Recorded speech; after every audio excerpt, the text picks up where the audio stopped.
I can't tell if I like my hair like this or with the little clips in. We'll leave the clips in. Hey guys, it's Emma. Welcome back to my channel. In today's video, I am doing my July wrap-up and my August TBR.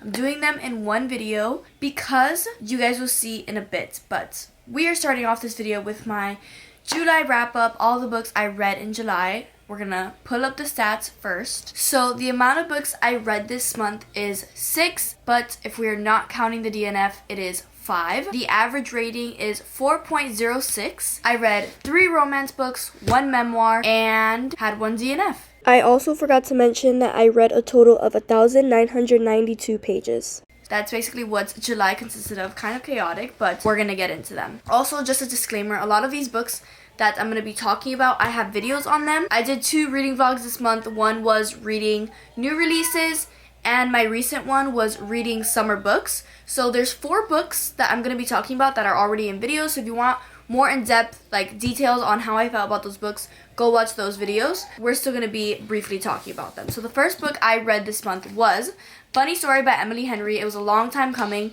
For me, reading this book, I needed to read it. And I gave this book 4.25 stars. Basically, it's about 2 characters who are no longer with their exes, and their exes end up getting together. And Daphne has nowhere to live, so she moves in with Miles, and then they have to kind of deal with living with each other when they don't really know each other like that. You see them kind of having to work through that, and Daphne's still kind of shocked by the whole thing, how I think she was gonna get married with him and it just didn't happen. Their relationship was very cute. I loved Miles. He is the most real character I think I've ever read. He just felt very real. It wasn't a made-up character, and that's kind of why I liked him. I feel like their connection was very strong. The way they would literally talk to each other without literally just with their eyes, and their relationship was really cute. You see Miles have his own kind of family problems, and you see Daphne go through the same thing a little bit with her dad, but she has a very strong relationship with her mom. You kind of see their family dynamic, and then everything that's going on with their exes, and then everything with each other. Obviously, they end up growing to like each other. So about this book, I gave it 4.25 stars, which isn't a bad rating. Of course, I did enjoy it, but just there were some things that kind of threw me off in the book, especially kind of the ending, something that happened at the end. I was kind of thrown off by, but it didn't throw off the characters, and that's all that matters. I think this book was a good book, but Emily Henry definitely has had better books, but again, this is probably right in the middle of where I would rank Emily Henry's books. The next book I read was also in the new releases video, which it was Just for the Summer by Abby Jimenez. I gave this book 4.5 stars, so I did like it a little bit better than Funny Story. This book is about Justin and Emma. They have this curse that every person they get with, after they break up with them, they find the love of their life. So they're kind of the good luck charm for another person, but obviously it's not great for them. So Emma sees that Justin writes about his curse on Reddit, and she's like, wait, the same thing happens to me. And they're like, what if we get with each other and it cancels out and we find the love of our life after we date each other? So they decide to do that, and Emma and her best friend, I'm not sure, I can't remember what her name is, they kind of move around because they work in hospitals and stuff, and they move every 6 weeks and they choose where to go. So Emma convinces her friend to move to where Justin lives so that they can have this kind of deal going on. And you see that all happen. You see them have this sort of fake dating, I guess. They're kind of having to go along fake dating so that they could go through with the curse. And they decide, we're going to date for a month, and after that we'll break up and we'll literally find the love of our lives. Obviously, we know what happens. It's a romance book. They end up falling for each other, and this book was really, really cute. I really liked Justin. At times, he was a little bit corny, cringy, but he was a really sweet character. Everyone says he's the acts of service king, which I totally see it. You see the characters also going through their own family problems, as well as in Funny Story. You follow them through that. The only thing is that I felt throughout the beginning of the book, I feel they were just kind of going along with the dates for whatever. 300 pages into the book, so I was already past halfway through the book, and that's when I started to actually feel the connection between the characters. So that's what kind of threw me off a little bit, that I was okay, we're finally here. I finally feel something between them. After that like point in the book, the rest of it was so cute. Emma kind of had this own thing within herself that she just never felt like she belonged somewhere, and because that also went because she was like moving all the time, but when she met Justin, it was just like she kind of felt like she finally belonged somewhere. So that was a really cute part of the book, but everything about this book was so cute, and it's the perfect summer book. The setting, everything about this book was perfect. Next book I read on my Kindle, and it was In Your Dreams, Holden Rhodes. It was the third book in the kind of small town series I was reading by Stephanie Archer, and this book was my favorite one in the series so far. I gave it 4 stars. I just absolutely loved both these characters. Holden, I think it's like Grumpy Sunshine. I feel like it's kind of grumpy, if I'm being so honest. Basically, what's going on in this book is the main character, what's her name? Sadie. Sadie is her name. She moves back. I think she's from like Toronto or something, but she moves back to this small town.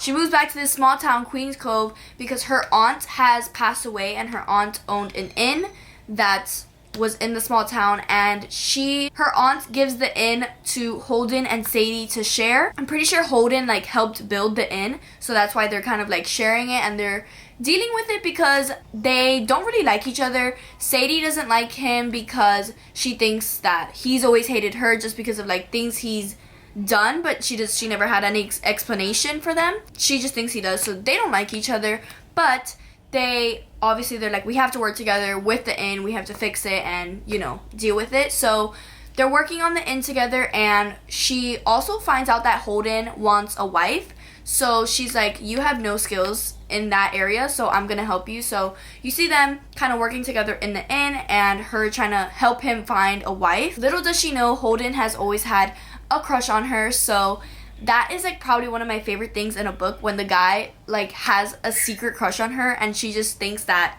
he hates her. So yeah, this book was so good. He was so down bad for her, and I think that's probably why I loved the book so much, because he was just so down bad and she was so clueless. Also form a friends with benefits kind of thing. Obviously they gain feelings from that, and we all know where that leads. So they add friends with benefits because they were starting to like feel that tension, but Sadie did not want to stay in Queens Cove. She wanted to eventually go back to Toronto, and where she lived like with her best friend. She had a job offer over there, so she knew she wanted to go back. She still kind of wanted something with Holden, so they just set her on friends with benefits. Like literally, this quote in the book really got me. It says, "She laughed softly and my heart twisted at the sound. I closed my eyes to memorize it." Enough. Actually enough. This book reminded me a lot of the Vancouver Storm series. I'm pretty sure it was the Fake Out. Or no, I think it was the first book in the Vancouver Storm series, where she thinks that he doesn't like her and he's actually just obsessed with her. That's literally how this book was, but it didn't feel super similar. It was just so good. I was obsessed with this book. He's also very like actions speak louder than words type of guy. Like you could tell how much he cared for her and how much he liked her with the things he did. And he just showed her he loved her before he even said it. And that part I loved. There was a third act breakup that was honestly so unnecessary. I think that's kind of what bothered me like most about the book. I guess it needed to happen, but yeah, this book was so good. I recommend this series to absolutely anyone. If you have not started this series, I definitely recommend to start it because it is so good. Next book I read was, I was kind of forced to read this book. Not forced, but we had to read it for one of my classes, and it is Starstruck. It's a memoir. It's like throughout her life when she was little, and then she grows older. She wants to be in like astronomy, and basically her whole life they told her, you know, you can't do astronomy, you're a girl, it's too hard for you. And she kind of pushed herself so much that she would get overwhelmed. She grew up with anxiety, so you kind of follow her through all of that. It was very interesting, but I think memoirs are just not my type of book to read. But I did read it for school, so that's all I'm gonna say about that. I don't have a rating for this book, so yeah, that's this book. And then the last 2 books I read in my most recent video, I started it with From the Jump. This book I DNF'd. This is the book I DNF'd this month. And basically it's about a group of friends that they meet in college, and ever since then they've been the bestest of friends. And they planned this trip to South Africa, and the main girl, what's her name? Liv. Her name is Olivia, but they call her Liv. And they plan a trip to South Africa, but Liv says she can't go because she needs to work. But she ends up like quitting her job to go on this trip with her friends because she's kind of worried of like missing out, and she doesn't want to grow distant from her friends because she feels like she already has been. So she goes on this trip, and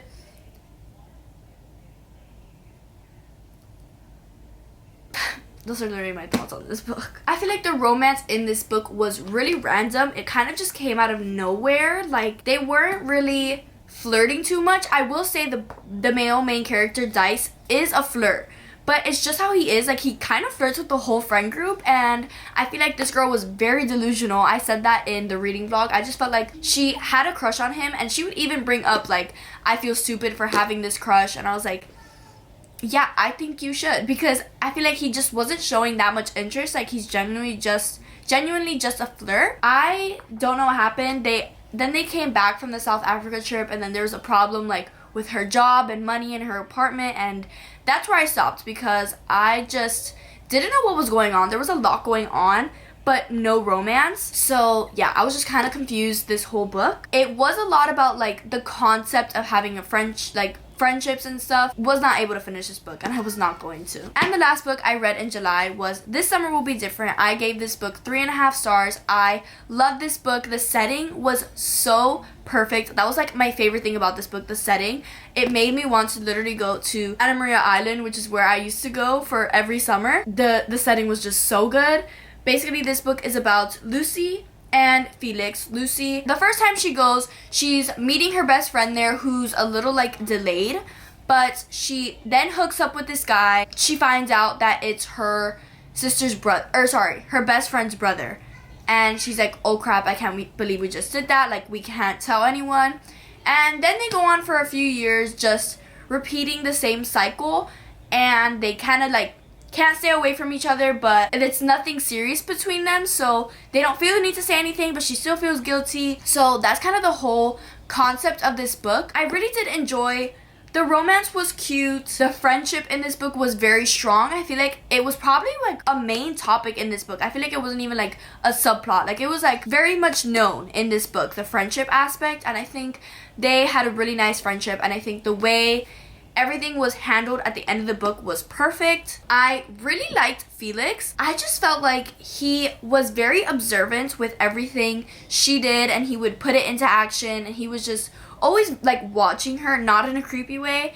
And he's also such a flirt, and I think when a guy is like a flirt in a book, they really just get me. The only thing about this book is that we only get Lucy's point of view, and I think if we got Felix's point of view in this book, it would have been so much better. I definitely would have liked it a lot more, because you could kind of tell how much he likes her, but not really, because he's such a flirt. So I feel like if we got his point of view in this book, it would be so much better, because at times it was just like, it felt like Lucy was just obsessing over him for no reason, when really I'm sure he was feeling the same way, but we don't get, you know, his thoughts and stuff. That's the only thing that I wish kind of would happen in the book if we had his point of view. But other than that, it was a really good book, perfect for the summer. If you have not read this, read it before the summer ends, because it is the perfect book to read right now. Those are all the books that I read in July. Now we're gonna go on to my August TBR. So the reason why I'm doing it in one video is because I don't want to use the board game this month, just because